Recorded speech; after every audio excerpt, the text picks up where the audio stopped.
does. He does. Prediction? Yes, prediction. Pain. Are you ready? I was born ready.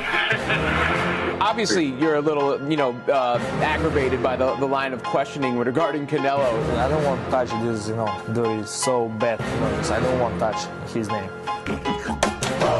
I'm working on feeling the art of humbleness. Can you be with me? That's the reason why I'm crying, because I'm not that person no more. And I miss him.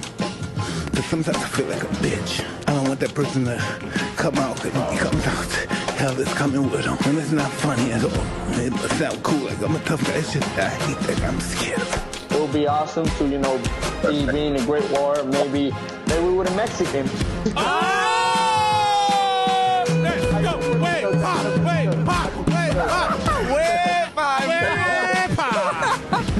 I have to put the joke. No. Hey, thank you for playing, man. I appreciate Good you. timing, man. Can't put predictions, man, but I definitely don't want to leave it to the judges. Vamos en vivo, damas y caballeros. We are Long Live Boxing en Vivo podcast. Como siempre, Manny Marrero. Sean El Gringo Hicks. Hopper. Breaking it down like it is. Like it should be. With amazing. Como es debido, como debe ser.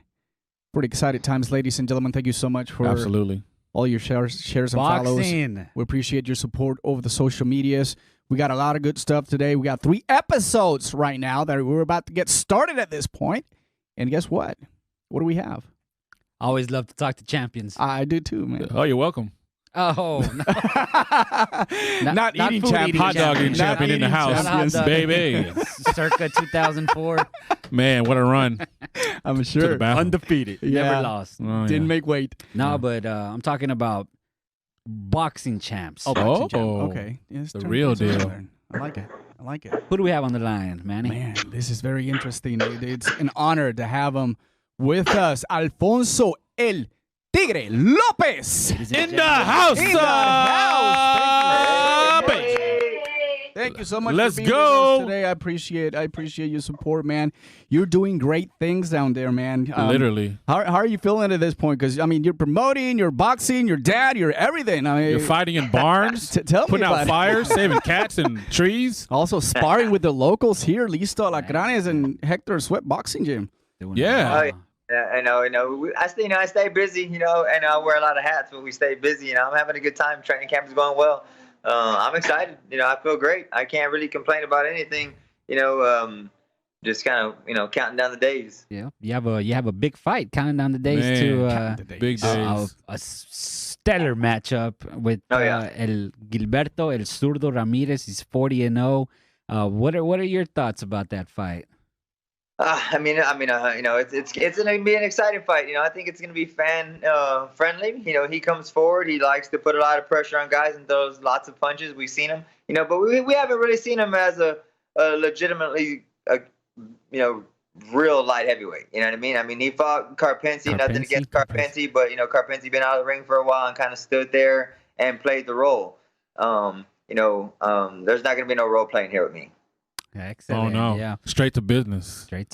Yeah. We actually had a chance to talk to Zurdo earlier in the morning, and let me tell you, Tigre, he had all kinds of things to say about you. He wants that smoke. I'm just kidding. He was very respectful. I tried baiting him into it, but it didn't work. He's very respectful. He's looking forward to it, and we're looking forward to it. You know what happens when you put a Mexican American in the ring? It's fireworks, baby. So fireworks. Yeah. It's fireworks. He's very humble. I've always been a fan. I've always been. I've never met him personally, honestly, but I've watched lots of his fights. He was a super middleweight world champion. I respected everything he did in the ring, and there's no reason to disrespect one another. You know what I mean? I think we're both fighters. We're both competitors, and so the fans are the ones that are going to get to witness the excitement. Class. Absolutely. That's class right there. It is. It really is both sides. Both sides. El Tigre, I was kind of wondering. I know that obviously when you deal as a fighter, there's a roller coaster of emotions. You went from, the literally on the scale, getting ready to get weighed in for your fight, all the, time and effort put in. and it got called by the state. You know, you had to go on live and, you know, unfortunately announce it. To go from that to be on a poster that I'm already planning to get framed, you're welcome, because it's so exciting. Imagine, I mean, talk about the myriad of emotions. We're in 2020. How crazy is that? I mean, it's amazing. I was still in shock when I saw the announcement. I was like, Christmas miracle. Yeah. Literally. My mind was blown when I saw it. I said, what? Man, you know, I kept teasing about it to people about the announcement, but I mean, to answer the question, I mean, it was it's really hard. I mean, it was like you said, it was a kind of like a blessing, a Christmas miracle. I mean, because 2020 was rough. I mean, you know, I was coming out of November, you know, picking up the NABF title, looking for big things, and you know, I went to England for 2 weeks to train to see what it was like for some offers that we had opportunities to possibly go to Germany or fight some of these, you know, England world champions, and you know, the sky was, I mean, it was looking good, and then you're in England and you know, COVID starts really ramping up, and they're like, "Hey, you better get home, or they ain't gonna let you get home." And I was like, "Oh shit, out of here! Let's get back to the house. Next flight home. I'm ready." Yeah, you know, so we got back, and then I was promoting that show, and I was thinking, now, you know, Texas, you know, we're not shutting nothing down, but we made it to the wins. You know, a lot of promoters were pulling out early, and we were trying to stay stubborn, you know, and really get our fighters a fight, and you know, that day of weigh-ins, you know, they hand me a phone call. It's the state of Texas saying, "Hey, you're shutting it down." The governor said everything's out. So, yeah, it was an unfortunate situation. We had a lot of young fighters who really wanted to put on a good show. You know, I love promoting. There's a lot of you know, Houston has a lot of talent. Texas has a lot of talent. I mean, it's just it's stacked, and I mean, there's guys out here who are coming up the hard way, the way I did. No big promotional company behind them, just guys that need to get out here, sell tickets, get the fans to come to their shows, and they just keep plugging away. And, you know, I want to be that outlet for those guys. But, you know, all I've tried to do with my promotional company is, you know, just crank up the volume a little bit. We're getting it live on, you know, social media for these guys, you know, getting them interviews, getting, you know, trusting systems up so that, you know, the lights and the cameras and the smoke. And it's you know, they feel like it's a real deal. You know, that's what I wanted all these guys to, you know, be able to experience. And, you know, it's what drives our company. Is just good, clean business and excitement for all the young fighters. Yeah, definitely. Another thing I was going to commend too is, like, you know, you weren't just sitting on the couch, you know, eating nachos. You were making it happen as a promoter too. One of your fighters, Torres, was actually in the always bubble. With the food comparisons. It helps me. Always with the food. It helps me focus. Always. It helps me focus. Do you want a snack bar? I got one in my bag. If you got one. But you had Torres, I believe, was in the bubble on the Shakur card. He sure was. And, you know, I was telling everybody, and we can go back and listen to the records, I took great pride in not the fact that they had an El Tigre fighter on the promotion card. So when a lot of people were, you know, questioning, like, what's the benefit of having, you know, these cards that don't necessarily have the biggest names, I said just for that reason. These guys are getting an opportunity, and it means so much to them. So I definitely agree with what you said, you know, letting them experience, you know, what it is to see the primetime lights. No, absolutely. I think every fighter, you know, needs to have that experience, and, you know, they keep plugging away. They get those phone calls, these types of opportunities, and, you know, it doesn't surprise them. They've kind of been in this nature. Yeah, maybe Top Rank has more fans. Maybe there's more cameras. But at the end of the day, they've had an experience of handling it, dealing with it. And I know it's great for them. It's good for young fighters. Yeah, and it's an experience that comes with because of being connected to El Tigre Promotions that otherwise I don't think the opportunity would have presented itself to Mr. Torres if El Tigre is not there. So, and do you take on like a sort of a mentorship role with the boxers that you have signed as well? Yeah, absolutely. You know, I'm open book with them. You know, they can give me a shout, call me, text me, and they'll, you know, I just let them know, like, hey, any big opportunity that comes your way, I mean, you know, you need to take advantage of those. You know, but you also need to stay in the gym and stay ready for them because, you know what I mean, it's times like this that, especially in the times that we're in now, I mean, you just don't know what's going to happen, and instead of in this world of boxing, it's, you know, I mean, it's always different. There's always some kind of game changer that can pop up, and you just want to always be ready. So I'm always here for them, just to talk them through things when they're young in their career, just letting them understand, like, listen, you know, I mean, you got to prepare for longer fights. You got to make sure you're doing these things in training. You need to make sure that you're handling yourself outside of the ring. You know, not as an athlete, as a person. get out here and speak to sponsors and fans and be personable so that, down the line, these things pay dividends. And it's important. It's important it shows your character and just, it's important for the young kids. You want to move and you want to always, be that mentor. You don't want to be the guy that just, brushes everybody off and just fights for his own will. It's like, that's not what this is about. This is about, spreading the love and the nature of the sport and the excitement of it and moving and bringing somebody along with you. Oh. Well, it's good to look at that perspective. It's been an uphill battle for you. We from the distance, we kind of see your trajectory and how you're doing a lot of different things, and you got your biggest opportunity. You're ready. You're just leading the path, right? To show these kids that you have to be ready for that special opportunity. Yeah. You got this opportunity right now. You're fighting. You're in the top 10 right now, WBO. It's a vacant title at this particular time. There's opportunities out here. You get that opportunity. What would a win against Gilberto Ramirez, El Zurdo, would mean to your career and to these people that you're mentoring? I think it shows them that, first off, with the injuries I've had and the careers of ups and downs, first off is that you don't ever quit on something that you hold dear to your heart and you feel that you have a purpose for, So yeah, there's going to be some ups and downs. There's going to be some perseverance. There's going to be adversity, but it's going to teach you that hard work and dedication to anything that you love and aspire to want to do is with the hard work and the dedication to it, it's going to pay off. It may not be tomorrow. It may not be in a year. You may not really see it. You may have times where you want to lay it down, right. But it's going to come, and you have to continue to push yourself to meet these opportunities. And on the second part of that, it's just, this is a big fight. Zero's a big opponent. He's a big name, but I feel it as the winners. One of the number one guy in the division. We should be fighting every other world champion next. Whether it's Beterbiev or Bivol or whoever, it should be a very big name for a world title. I read that Joe Smith's going to fight. What's the kid's name that he's fighting for the title now? The WBO just ordered it. Salamov. Yeah, they're going to schedule that. That's going to be a good fight. So I think the winner of this fight really should be in line for that WBO title. We should be fighting next for that, or the WBC or IBF. It doesn't matter if Beterbiev or the winner of Smith and Salamov. I think that's what's riding, and that's the importance of this fight right here. Wow, so you definitely have high expectations, and that was my second question, but you of course answer it. Yeah. So it's good that you're overthinking. A lot of people say don't just be careful what you have in your hands. First of all, take care of that, and then start thinking in the future. But I think it's very it looks very promising, and so all the hard work, as you stated, it paid off. You guys, these kids that are following you, I believe you actually you have someone also as well fighting in the pro debut. The day of the card. So we see that your stable's growing little by little, and you feel like you're creating your path to whatever happens after boxing. But in this particular case, you're in that hunt to mean that top 2 or 3 to eventually contend for a title. Oh yeah, absolutely. I definitely feel that. I get out here, we promote, we bring kids up. We have a gym.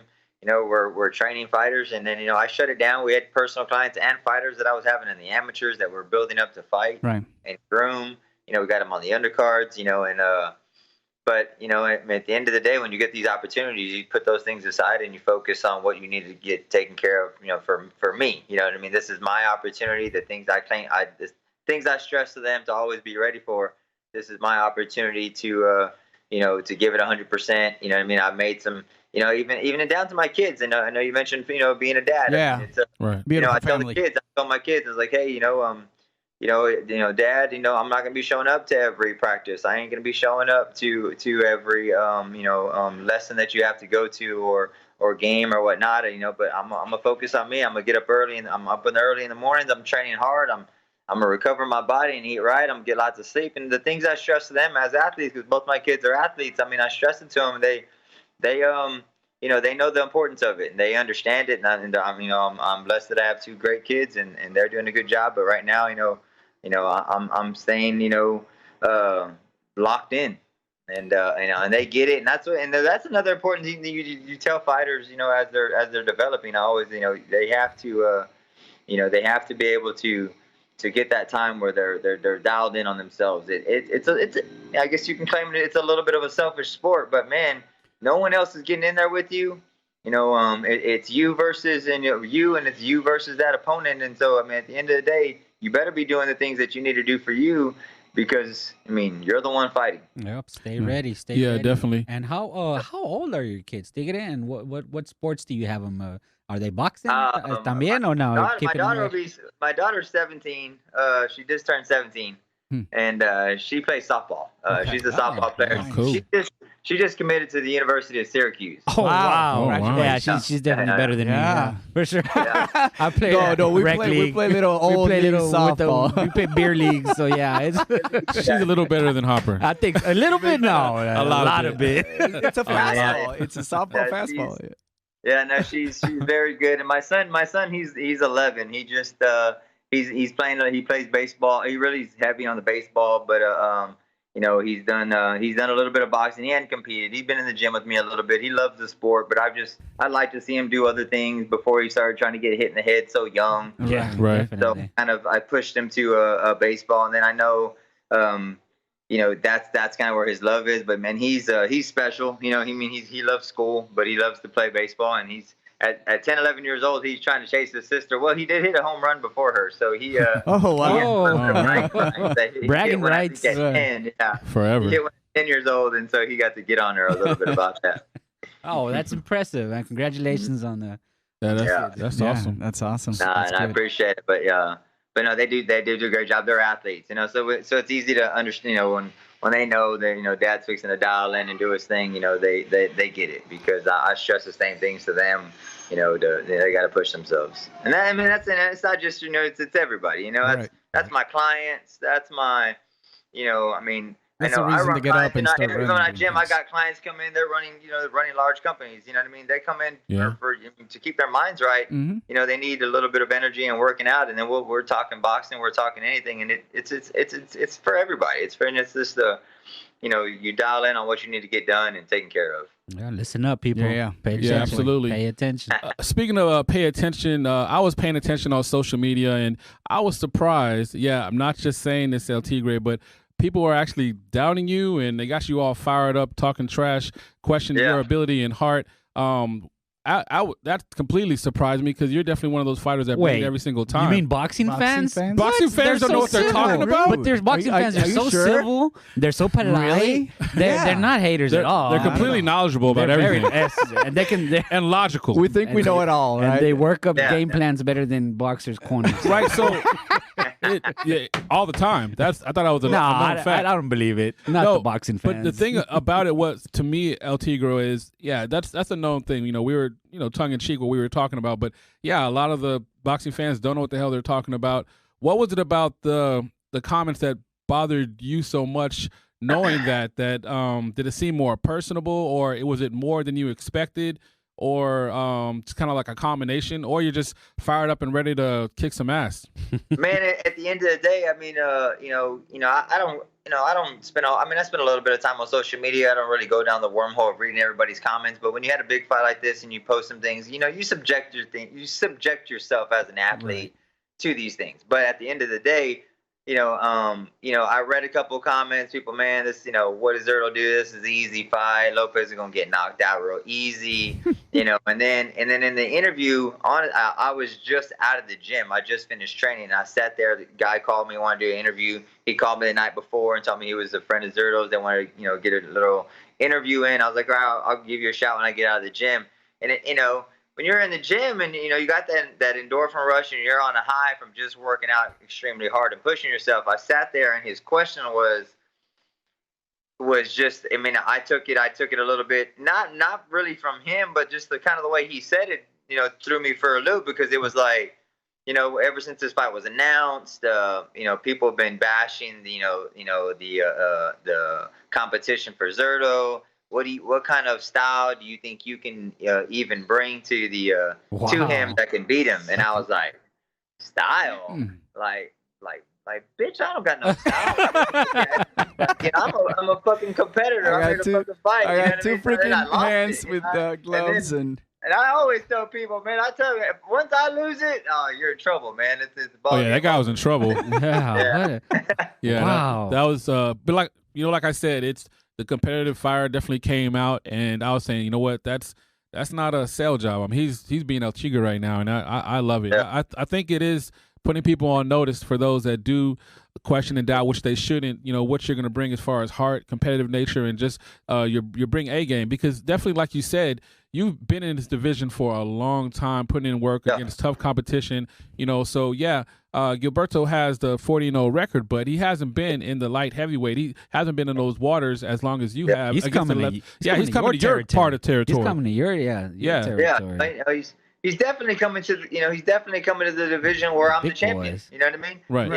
I earned this NABF title, and he's coming to challenge me for the belt. Okay, yeah, he has a bigger name, and his promotional company is just is starting up just like mine is, and we're doing a split co-promotion. But I've been in this division. You know what I mean? I've been in this division my whole career. I mean, I tried to go down to super middleweight and make a run at super middleweight. You know what I mean? But that was just because that's where some of my management at the time thought I could campaign at, trying to squeeze that little weight out of me. But really, I'm a big boy. You know what I mean? I mean, I don't walk around 180 pounds. I walk around 200 pounds. I mean, I'm not a small guy. So at the end of the day, I mean, he is coming to my division, and though he is in a height wise very tall, right? He's gonna have his challenges. I know he's been out of the ring. I've had him on social media, so I've seen him lifting his weights and doing his exercises.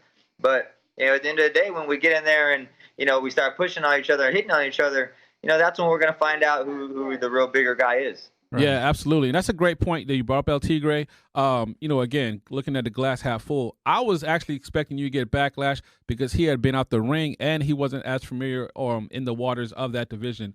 So I was thinking like the backlash would be that, not questioning your heart and ability. So, but what the hell do I know? I'm a boxing fan. Clearly casual. You're casual, Sean. But yeah, it is exciting, definitely exciting. And you talked about wearing the multiple hats, being a promoter as well, and going 50-50 on the fight. Are there some other fighters that Manny mentioned about one guy making his debut that you've been pushing? Are there other fighters that we can anticipate that maybe you're still in the discussions, or ones that for sure anticipate on being on the card that we should definitely take note to? Man, I think the promotions have some really exciting young fighters. We got Armando Frosto is going to fight one of Zerto's team's guys. I think that was nice. So I mean, you're going to see promotional wars. Yeah, I like that. They're a little promotional back and forth against each other. That it's going to be an absolutely great fight. Oh, that's exciting. I love that. So you got Frosto. I mean, he's a talent in himself. I've seen the kid work in the gym when we first went to meet him the first time we promoted him. Kid, he's an absolute hustler. He loves to bang. He's always in great shape. And he's going to be exciting. And we got a young middleweight, Ivan Vasquez, who's in Houston. He had a little time off. He had a kid. We were trying to get him a fight. He had his wife had his baby, but he's back in the gym. Very technically sound, does a great job down. I think he's training. He trains with his dad, but I've seen him sparring a lot over at Main Gym and whatnot. He's going to be exciting. And the young fighter that I have, we got a couple other fighters. Ray Talib's going to, from our always been fighting for us. He's out of A-Leaf, Texas. He's a competitor. He's going to be in a tough fight. A-Leaf Ali. Yeah. He always brings his A game, and so he's always exciting. We definitely wanted to get him on the show. We got and then we had a young fighter who's making his pro debut. It was a kid that I started mentoring, honestly, through social media. I kid you not. He would send me messages. His name is Charles Baylor. And he would send me messages probably from like a year ago. Like, he was just like, Champ, can you help me with this? I really want to pursue this. I'm training people. I'm trying to get my money right so I can move a little closer to you. I want to get in the gym with you guys.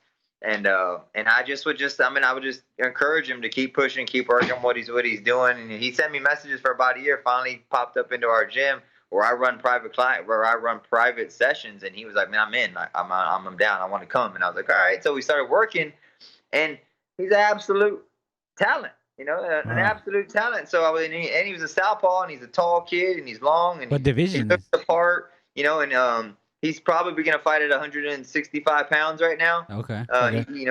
he walks around about 180, but he's real lean. And he had a mixed martial arts background. He did a lot of fighting background. What is it? Jiu-jitsu? Where they're boxing, kicking, and taekwondo. Yeah. Oh, that's not it. Anyhow, I don't know anything about mixed martial arts, so I'm gonna Cobra Kai.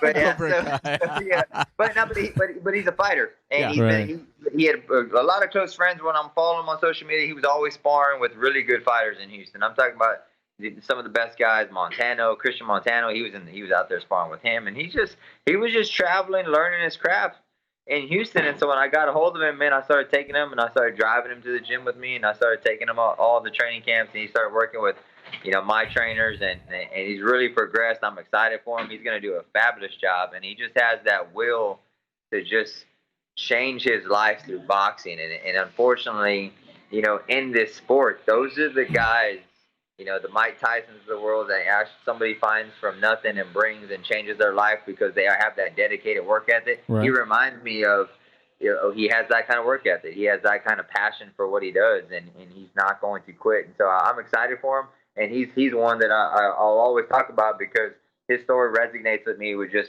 perseverance. He's just pushing himself. Man, that's awesome. That's a great story. Yeah, that's a great story. Well, I know things aren't 100% finalized, but as far as the fight, looking at the badass poster right now, and they got Michael Hunter on there. The co-main event. How did that come about, Tigre? With I think Michael Hunter ended up signing with one of Zerdo's team had him. I think he got released from Matchroom, and then he ended up tying into with some of Zerdo's people, and they kind of had that on the bill when they came to us like, hey, we think we love to fight, we have the co-main event, and so it worked out, and he's an excellent heavyweight. I mean, he's exciting to watch. I was kind of avoided, an avoided guy. The bounty hunter. To be big. Yeah, that's awesome. Another thing, though, like as far as the different possibilities of how the fight will be, we were talking to the promoter Chris, and shout out to him for helping set this up. But he was saying that there may be scenarios where there would be fans, and some scenarios where there may not be fans. Or that how is that looking? So for those that are interested in going. Right now, we have it worked out where we're gonna have our capacity for our convention centers to be 50%. So. To be down in Galveston, so what we did is we just booked both convention centers so that we can get about 4,000 people in there. Wow. And so we're hoping that we can. I feel we're going to sell all those tickets out as soon as we release them. Right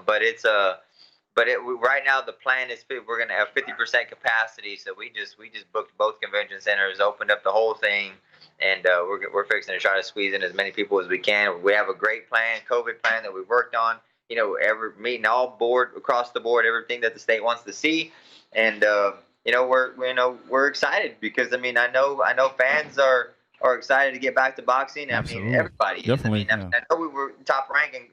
We've seen some other shows happen, but we're talking about local here in Texas. I mean, you've just been tough. I mean, there's a great fight tomorrow in Dallas. Shout out to Listo Gaitán. Big fight, big ABO title. I mean, what a great fighter that guy. Family those guys are. Absolute respect for those guys. And I'm excited for him tomorrow. But there's the first show there in Dallas, and so now we're going here. It's been a while. We got the Alamo Dome. They threw a big show, but Texas ain't scared. We're fighting. We're trying to fight around here. Do you think that at the last minute, that venue may possibly can change, or even if they don't, allow fans to be in it, do you feel there's a possibility that it may cancel? Is that something that you guys are preparing yourself for? Right now, I think we're looking really good. I mean, if we were to get it cut, we got DirecTV picking up for a pay-per-view type event, not too expensive. I think they were the last talks I was in were maybe $20, and then we had maybe doing like a $14. That's in my zone. And so we're hoping that at the end of the day, the show should move on, but we're really hoping the governor comes out. He did. He came out earlier and he said that there wasn't going to be another shutdown in Texas. Governor Abbott came out and said that. So I think we're good to go. Shout out to him. Yeah. He said Texas was not going to do another shutdown because that's good. He came out with maybe about an hour ago, actually, not too long when I was driving over here. So he's tuned into the show. Cool. So he knows what's up. Yeah, he better, right? Tigre. Another thing that you in the last interview that you had with us that I did listen to and go back that stuck with me and changed my life. Is like you were saying about how you help the fighters you help promote and mentor get that UK love, and you also talked about being in the UK for 2 weeks. He was there. You were there and almost in the got cold, stuck, right? So talk about how that come about as far as that. They obviously love boxing, but that the love UK and support connection, the UK love. connection. I love it. The UK connection came from when I won that ABO title and I started working with Juan Curiel on the ABO, and I started bringing we started getting a lot of our fighters ABO fights. He had a connection to Dan Hewitt, who was doing boxing talk interviews through podcasts. I mean, it was very similar to this, but he was from England. So we did it very early one time after I won the ABO title. It's like a 6-hour difference in time. And, I ran and met Dan, and he was just so personal and a good dude. And he does commentating, and we really liked him. We just become good buddies that we invited him to be a commentator on our shows for some of my fights, just so that we could have that way of, because he had such a good following, right? And he was such a good person to us, and he shared everything we did. He always got us on interviews.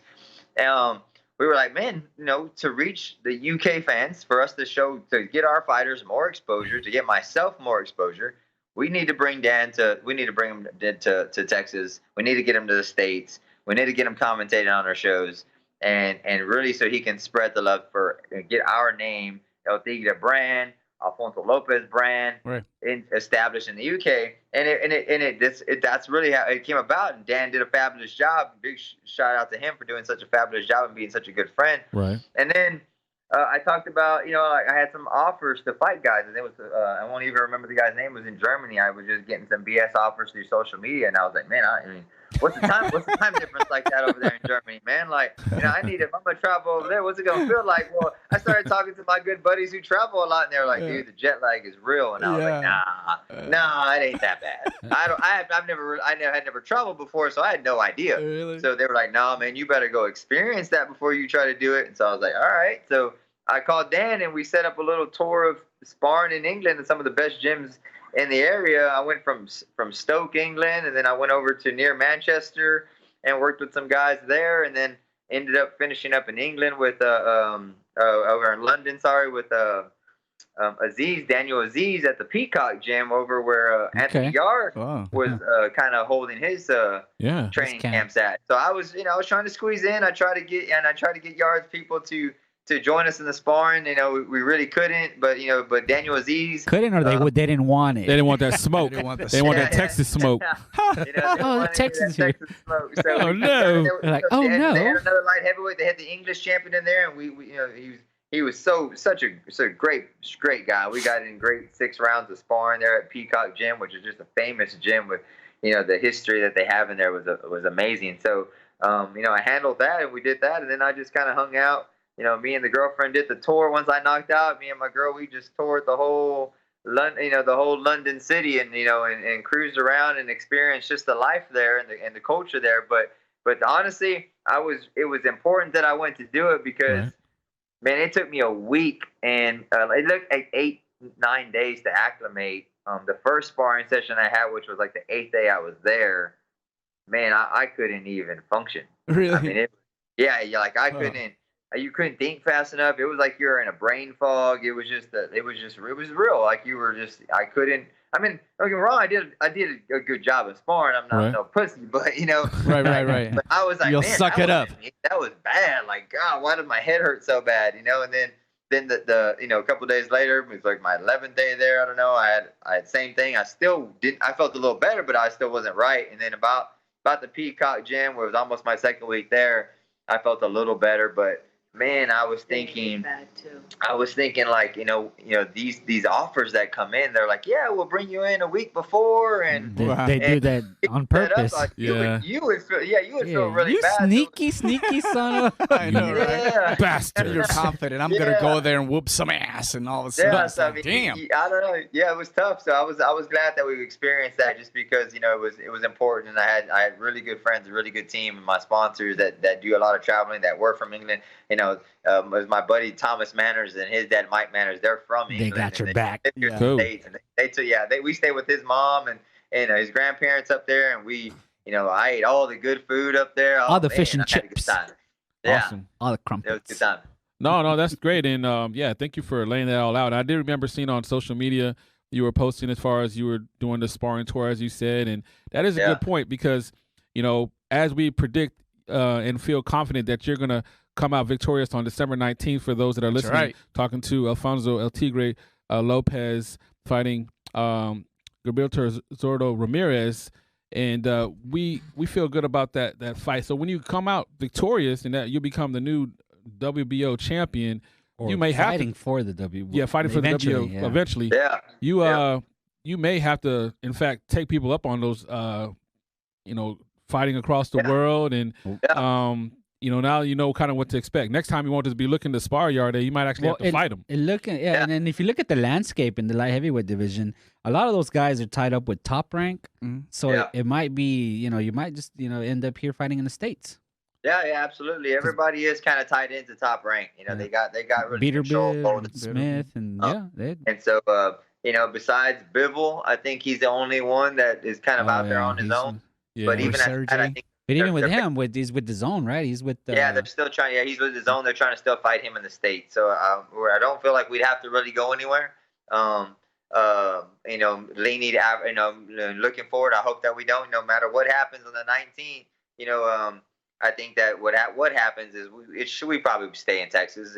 Probably not Texas, in the States. But if something pops off and there's an opportunity to go to England or anywhere, we got an idea of how we're gonna handle that. Nice, cerebral. Yes, sir. Awesome. So gotta stay a step ahead, baby.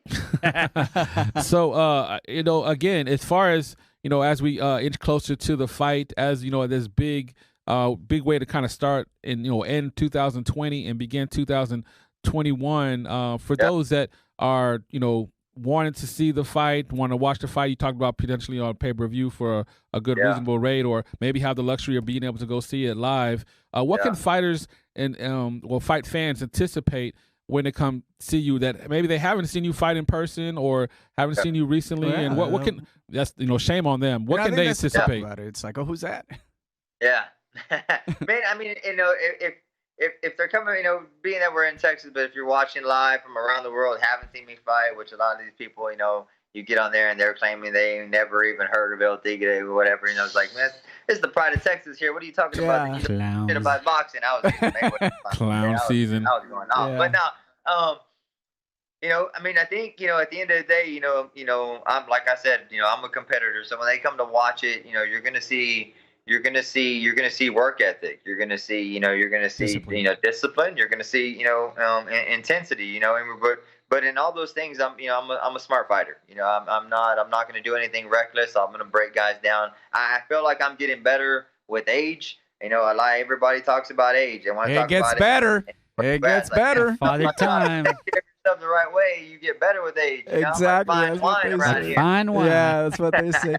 So, Right, Tigre, is tomato. there anything that you are kind of not concerned, but is there anything that you're looking out, with Zurdo in terms Tell us your of his- game plan. What do you plan to attack? exactly. But no, is there anything that concerns you that that you have to keep an eye at all times? I mean, he's got pretty good power. He's a former champion, so he's undefeated. Absolutely. He's a world champion. Hands down, he's a world champion at 40-0. He's beat a lot of great fighters, a lot of good fighters. And so you have to you respect that. You know what I mean? This is a game that you don't play. It's the hurt business. Right. And he's got good power. He punches often. He punches hard. I mean, he has very good counters. He places his punches very well. I think your defense has to be on point. Conditioning has to be on point, but I think, patience and understanding is going to play a key, component to this fight, and just understanding that we have 12 rounds. This is a 12-round fight. Right. This isn't no 6-round, 8-round, 10-round. This is a 12-round fight that's, to legitimize who's one of the best or the best light heavyweight in the division. Yes. And so everything has to be pinpoint. We got to be on our game plan, not only physically but mentally. There can't be no distractions. Right now, yes, I do wear a lot of hats, but trust me, my team knows that, when it's time for me to go dark, which is, coming up in these last 4 weeks, when I go solo, there's not going to be like on my last fights where I was handling business up until the week of, that's just not happening this time, because it is a bigger opportunity. It is going to take more dedication, more focus. And so that's really what we're focusing on. There's not a whole lot of things that I can be worried about what Zero's going to do. All I can control is what I'm going to do. That's awesome. That's a good answer. There's actually a big rumor that we're going to see the best El Tigre we've seen in a long time. Is that true? Man, that's not a rumor. That's a reality. Hell yeah! That's the real deal. Hot diggity damn. Real deal. Fight fans. December 19th. Be sure to tune in. Damn it. Exactly. Yeah, December 19th, El Tigre Promotions, Zero Promotions. You want to say, like, he's called everybody trying to fight. I've been trying to call and fight people. So, fight Manny. He's here. You can just fight Manny. Hey, I'm overweight. I weighed myself today. 183. I'm proud. Oh, you're 10 perfect. pounds. That's a catch weight. You'll fight at a catch weight. Yeah. Oh, you're gonna create a new it's like junior cruiserweight. Bridger Junior. The Bridger, which is for you. We'll name it something. Well, man, you guys want to kill me with every boxer. You want me to spar Listo, Guerrero? Oh man. Hey, but the hurt on you. They hurt on me. So yeah. Well, we definitely want to thank you so much for your time. We're really excited for this fight. Not just talk, but thanks for helping mentor these young athletes. They do definitely look up to you. Even fat losers like me. I looked to when you were doing your demonstration videos during the hardcore. Whoa, you're not a loser. Watching the jam. Yeah, I was loving I that. help you on the other part. Yeah, I was not a loser. All right, well, but the fat part, yeah. I mean, I gave it the first part. But no, thank you so much for the interview. This has been great. Yes. And we appreciate all you do, and we appreciate what you're gonna be doing on December 19th. Write it down, people. If you're listening, please make sure you tune in. Check him out. He's gonna be putting on a show. You don't want to miss it. Absolutely, El future champion of the lightweights. Let me say one thing. It goes a lot of respect for you guys. Because fighters need interviews like this. We know for us to get our personalities out there, get our thoughts out there, and for people to really hear us and understand where we're coming from. It's important. And so thank you guys for the opportunity and taking the time out of y'all's day to do what y'all do and just being fans of the sport and being honest and open. You know what I mean? I'm not looking for anything. I know what I'm getting myself to. I know what we subject ourselves to, but being respectful and being 9493. It means a lot. It really truly means a lot. So thank y'all for taking the time. This is a pleasure for me. This is an honor. It is for us as well. Thank you. We enjoy it. It is for us as well too. We love because talking boxing. Yeah, we love talking boxing, and not only that, we appreciate you opening up the doors of your house right now. You're with your beautiful family, and that does also mean a lot to us. That's why we're so connected, ladies and gentlemen. El Tigre. Where can they find you on social media, Tigre? Oh, El Tigre is El Tigre. He's everywhere. I'm on the Instagram. You know what I mean? He's on the gram. A page on Facebook. Twitter's ALFONSO LOPEZ 3. TikTok. Yeah. MySpace. TikTok sparring. That's about it. My son loves the TikTok. Hell yeah. But no. Instagram is my main post, and they kind of copy over to Facebook, and I'll hit up Twitter every now and then. There you go, ladies and gentlemen. Well, Twitter thank you is so toxic. much. El Tigre en su compañía, El Tigre Promotions. We appreciate you being on the show. This guy's going to be future champ. Gracias. Así que episode 65? 66. Damn, 66. Mr. Good Tigre, you've been 2 episodes. Adios.